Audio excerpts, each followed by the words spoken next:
In this video, I will show how to reset database in your WordPress website. So search this plugin, database reset.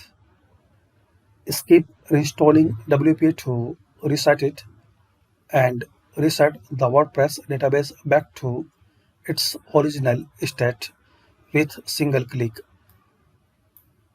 So search this database reset plugin, use and activate by installing, and after activation guys, if you are facing any problem or if you are need to and if you need any help, so comment.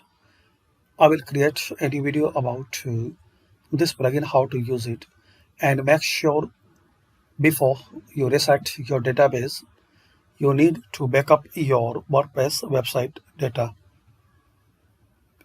so in case if anything went wrong, so you can restore your site easily.